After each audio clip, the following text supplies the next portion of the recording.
It all began on a Tuesday morning, the kind of day that usually blends into the background of life. The sun was shining, and the neighborhood smelled like freshly cut grass. I was sipping my coffee, enjoying the calm before the chaos of the workday hit. But as I stepped outside to grab the newspaper, something felt off. My driveway wasn't empty like it should have been. Instead, there was a white van parked right in front of my house. On the side of the van, bold black letters spelled out, *Willow Creek HOA Enforcement*. My stomach dropped. What was this about? Before I could even process what I was seeing, I noticed someone standing near the van. It was Karen Whitmore. If you've ever lived in a neighborhood with an HOA, you probably know the type, always carrying a clipboard, always ready to point out what you're doing wrong. Karen was Willow Creek's unofficial queen bee, and she ruled the subdivision with an iron fist. "What's going on here?" I asked, trying to sound calm but failing miserably. My voice came out sharper than I intended, edged with confusion and frustration. Karen didn't even look at me. She just kept staring at my backyard like she owned the place. "Your shed is in violation of Article 14, Section C," she said without missing a beat. Her tone was cold, clinical, like she was reading from a script. "We're confiscating it." I blinked. Confiscating? Over a shed? I couldn't believe what I was hearing. "This has to be some kind of mistake," I stammered. "What do you mean, confiscating?" Karen finally turned to face me, her lips curling into a smug little smile. "The shed doesn't meet the community guidelines," she explained, gesturing toward the small storage unit behind my garage. "We gave you plenty of notices, but since you ignored them, we're taking matters into our own hands." Notices? What notices? I hadn't seen anything except the occasional generic flyers about trash pickup and holiday decorations. But before I could argue, two men appeared from the van. They were big, burly guys wearing matching uniforms, and they wasted no time getting to work. They started dismantling my shed piece by piece, loading it into the back of the van like it was evidence in some crime scene investigation. I stood there frozen, watching the structure that had held my gardening tools, holiday decorations, and old photo albums disappear before my eyes. It wasn't just a shed, it was part of my home.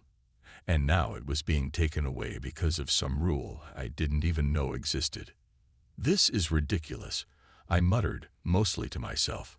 Karen ignored me, flipping through her clipboard like she was checking off another victory. The whole thing felt surreal, like I'd stumbled into some twisted episode of a reality TV show where the homeowners are pitted against their own neighborhood overlords.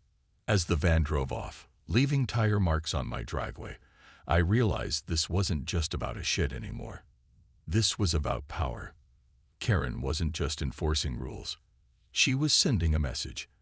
And as much as I wanted to let it go, I couldn't shake the feeling that if I didn't fight back, this wouldn't be the last time she came after me. After the shock of losing my shed wore off, I decided to dig deeper into the rules Karen had cited. I stormed back inside, still fuming, and pulled out the thick stack of HOA documents I'd signed when I moved in. You know how it goes. You get handed piles of papers during closing, and you skim through them because who has time to read every single word? At the time, I trusted that these rules were fair and reasonable. After all, they were supposed to protect property values and keep the neighborhood looking nice. But now, I wasn't so sure. I flipped through the pages, scanning for Article 14, Section C. When I finally found it, my frustration only grew.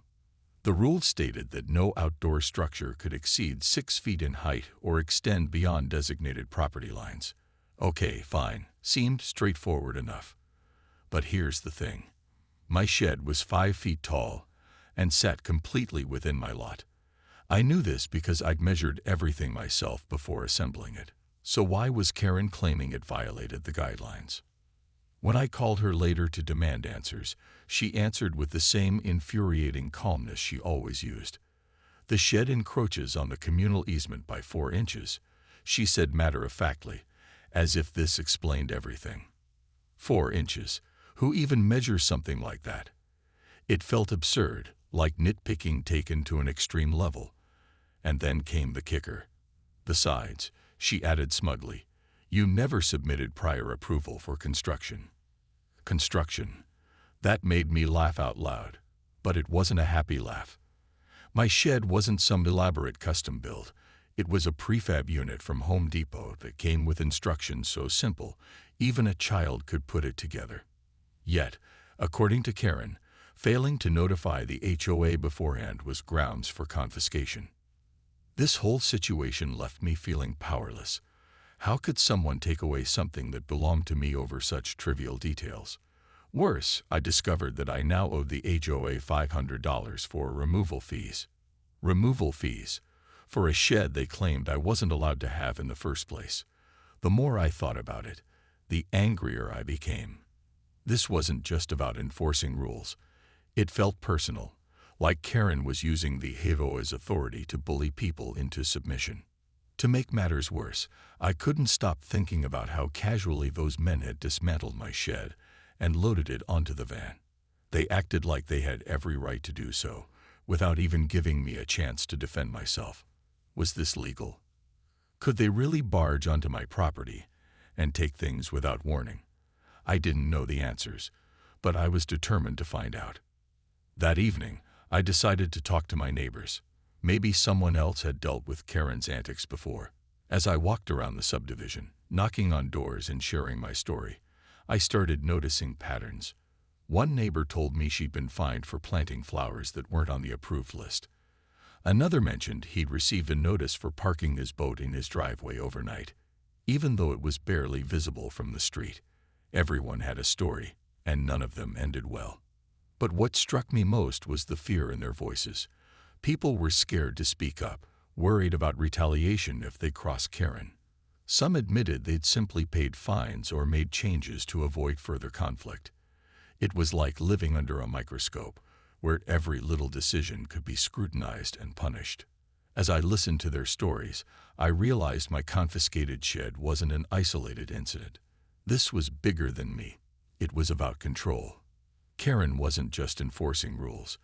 She was using them to maintain power over the entire neighborhood. And if no one stood up to her, who knew how far she'd go next? As I continued talking to my neighbors, the pieces started falling into place, but not in a way that made me feel any better. In fact, the more I learned, the angrier and more unsettled I became. This wasn't just about Karen being overly strict or picky. It was something much darker, a system built on fear and intimidation, and it seemed like everyone knew about it except me. Take Mrs. Patel, for example. She lived 2 doors down and always kept her yard immaculate. Roses pruned perfectly, hedges trimmed to razor-sharp precision. But when I mentioned Karen's name, her cheerful demeanor faded instantly. She fined me last December, Mrs. Patel said quietly, glancing over her shoulder as if someone might be listening, for putting up Christmas lights too early. Too early? I asked, incredulous. What does that even mean? Mrs. Patel sighed. I put them up on November 29th. Apparently, the HOA rules say decorations can't go up until December 1st. November 29th. One day. That's how much leeway we had before Karen came knocking with her clipboard and fines. When I pressed her further, Mrs. Patel admitted she paid the penalty without arguing because she didn't want to risk another violation. It's easier to just do what they say, she muttered. You don't want to end up on their bad side. Then there were the Thompsons, an older couple who lived across the street. They told me they'd been forced to repaint their entire house after Karen declared the shade of beige they'd chosen inconsistent with neighborhood standards. The kicker? Their original paint job had been approved by the HOA 5 years earlier. They said it had faded unevenly. Mr. Thompson explained, shaking his head. But honestly, I think it was just an excuse to make us spend money. The stories went on, each one more ridiculous than the last. A young family down the block got fined for letting their kids draw with chalk on the driveway.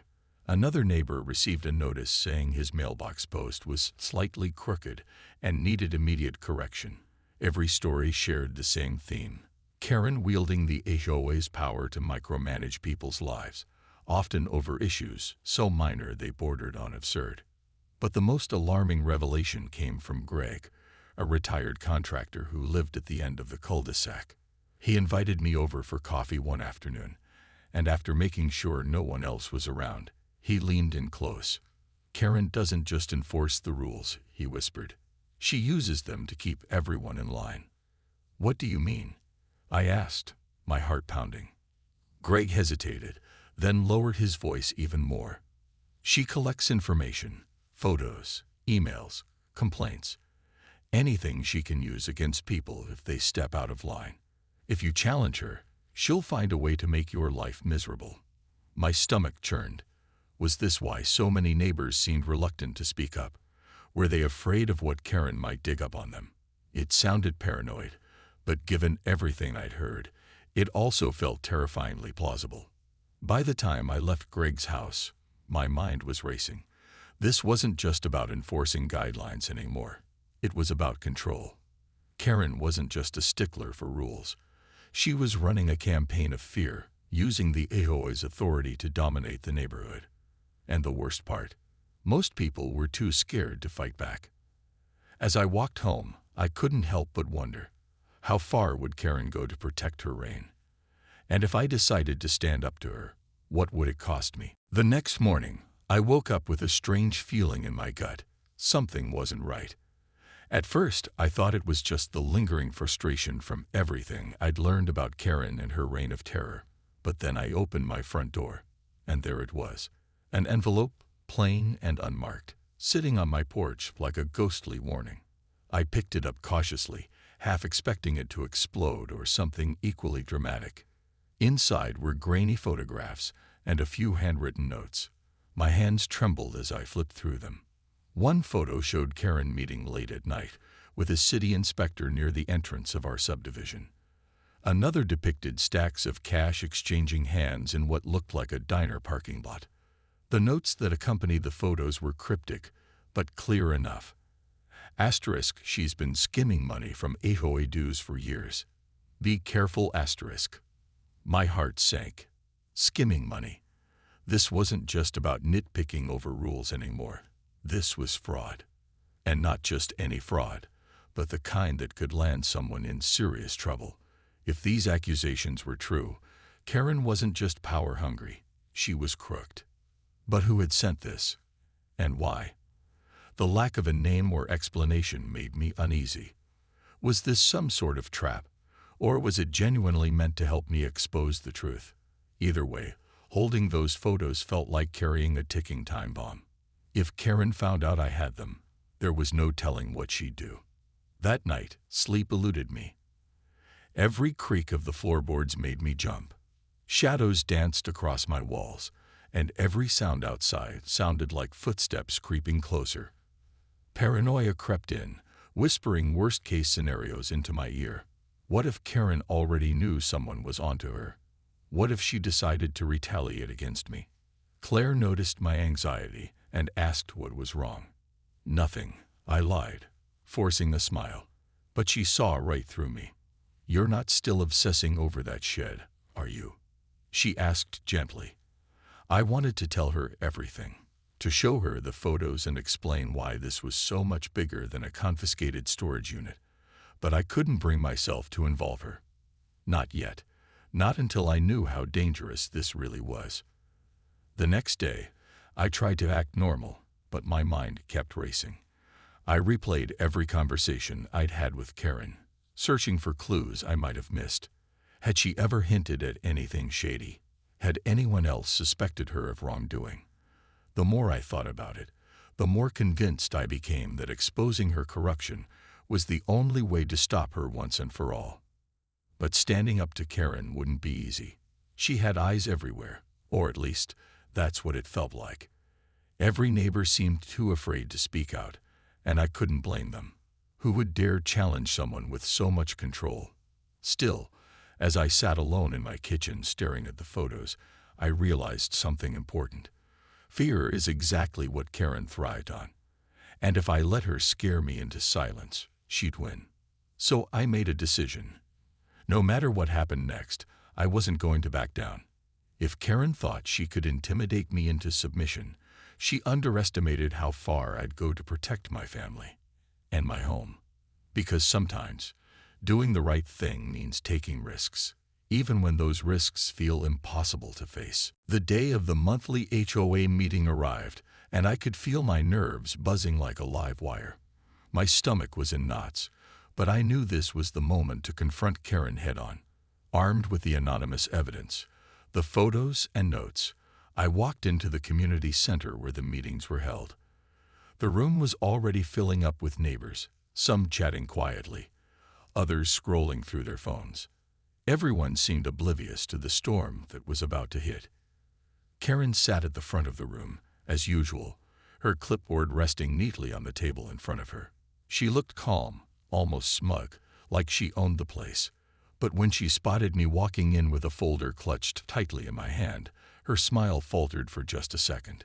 It was subtle, but I caught it, and it gave me a small surge of confidence. When it was time for open discussion, I stood up. All eyes turned toward me, some curious, others wary. I cleared my throat and began speaking, my voice steady despite the adrenaline coursing through me. "I think we all deserve answers," I said, holding up the folder. "Because something doesn't add up here." I laid out the accusations one by one, showing the grainy photos of Karen meeting with the city inspector and the stacks of cash changing hands. Gasps rippled through the crowd as people leaned forward, trying to get a better look. Some whispered among themselves, while others stared at Karen, waiting for her response. Karen's face flushed red, but she didn't back down. Instead, she laughed, a cold, dismissive laugh that sent chills down my spine. "This is absurd," she snapped, glaring at me. "Clearly, someone has fabricated these lies to undermine the integrity of our community." Her tone was sharp, designed to make me look unhinged or desperate. For a moment, I wondered if anyone would believe me. But then Greg stood up. He'd been sitting quietly near the back, but now he stepped forward, his expression serious. "She's lying," he said firmly, his voice cutting through the tension in the room. "I've seen the books myself. There are discrepancies, thousands of dollars unaccounted for." The room erupted into murmurs. People exchanged uneasy glances, and a few even nodded in agreement. Karen's composure cracked. Her confident smirk faded, replaced by a look of panic. She tried to interrupt, to regain control of the narrative, but her words fell flat. No one was listening anymore. For the first time, I saw fear flicker in her eyes. She shot daggers at me, her voice trembling as she hissed, "You'll regret this." Then, without another word, she stormed out of the room, leaving behind a stunned audience. As the meeting broke up, several neighbors approached me, thanking me for speaking up. Some admitted they'd suspected something was off, but never had proof, or the courage, to say anything. Others promised to support an investigation into Karen's actions.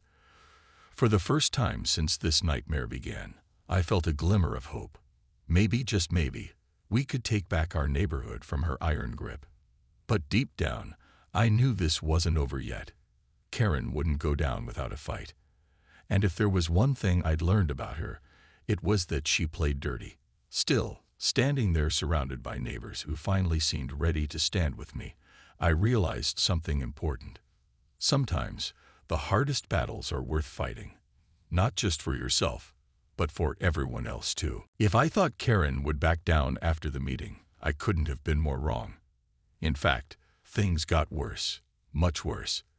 The very next day, a notice appeared on my front door, a list of violations longer than I could believe.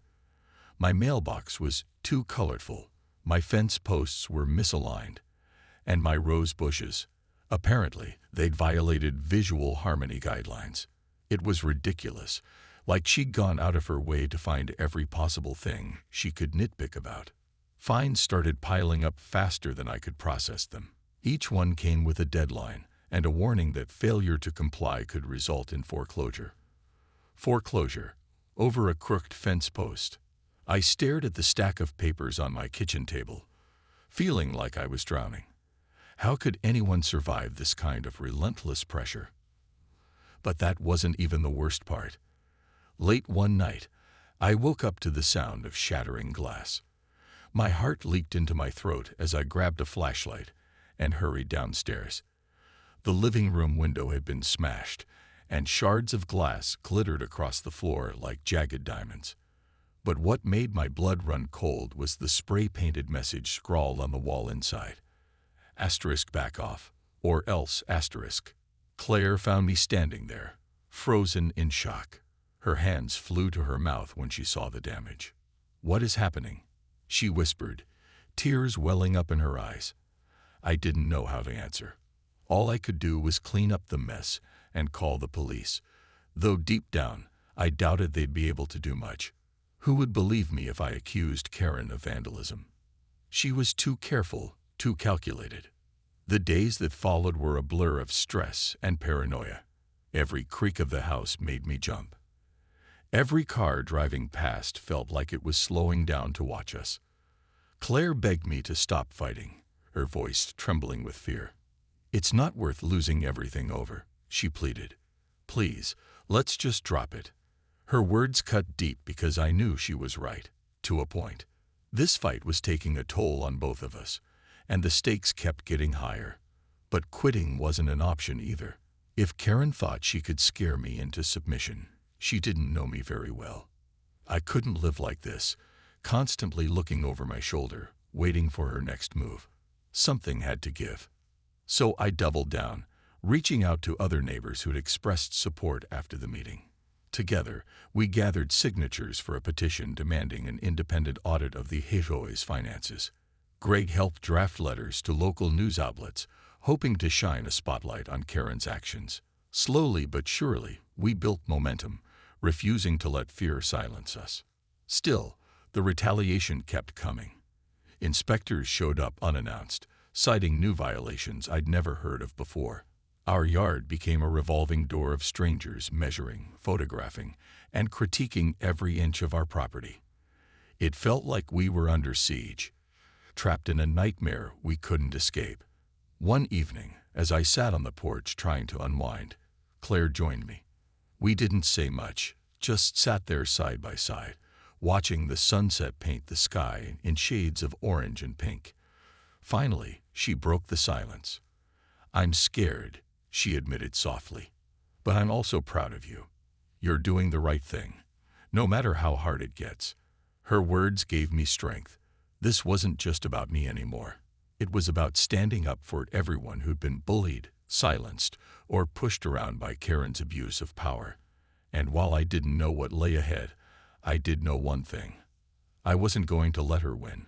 Not now. Not ever. The independent audit finally came, and it felt like the moment of truth we'd all been waiting for. The tension in the air was palpable as the auditor, a no-nonsense woman with sharp eyes and a clipboard of her own, went through the HOA's financial records. Karen tried to put on a brave face, but I could see cracks forming in her carefully constructed facade. She paced nervously during the investigation, making excuses and deflecting questions whenever possible. But the numbers didn't lie. When the results were announced at a special meeting, the room fell silent. The auditor confirmed what we'd suspected all along. Karen had been embezzling thousands of dollars from HOA funds over the past decade. Fake invoices, unauthorized withdrawals, and padded expense reports painted a clear picture of corruption. The evidence was irrefutable, and even Karen couldn't spin her way out of this one. As the authorities arrived to take her away in handcuffs, I felt a mix of emotions: relief, vindication, and even a strange sense of sadness. This wasn't how things were supposed to be. Willow Creek Estates was meant to be a peaceful place where neighbors supported each other, not a battleground ruled by fear and greed. Watching Karen led out of the community center reminded me that power can corrupt anyone who isn't held accountable. In the weeks that followed, the neighborhood began to heal. We formed a new HOA board, composed of people who genuinely cared about fairness and transparency. Greg volunteered to serve as treasurer, ensuring that every dollar was accounted for moving forward. Mrs. Patil offered to head up a beautification committee, focusing on projects that brought joy instead of resentment. Even the Thompsons pitched in, organizing weekend cleanups to foster a sense of unity. For me, life slowly returned to normal, or at least as close to normal as it could get after everything that had happened. The fines against my property were dropped, and inspectors stopped showing up unannounced. My shed never came back, but I decided to build a new one myself, this time with full approval from the new board. It became a symbol of resilience, proof that I hadn't let Karen's intimidation break me. Claire and I started noticing subtle changes in the neighborhood too. People smiled more, waved hello, and actually stopped to chat instead of rushing past each other. It was as if a weight had been lifted, freeing everyone to reconnect. Neighbors who once avoided eye contact now shared stories over backyard barbecues. For the first time, I truly felt like part of a community, not just a subdivision governed by rules. Looking back, I realized something important. Standing up to Karen wasn't just about reclaiming my shed or exposing her crimes. It was about proving that individuals have the power to make a difference, even when the odds seem insurmountable. Sure, there were moments when I doubted myself, when the fear of retaliation threatened to overwhelm me. But giving up would have meant letting Karen win, and that was something I couldn't live with. One evening, as Claire and I sat on the porch watching the sunset, she reached over and squeezed my hand. "We did it," she said softly, her voice filled with pride. "Yeah," I replied, smiling despite everything. "We did."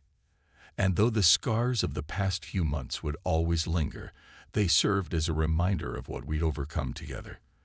Because sometimes the hardest battles lead to the sweetest victories. And in this case, those victories weren't just for me. They were for everyone who deserved a neighborhood built on trust, kindness, and real harmony.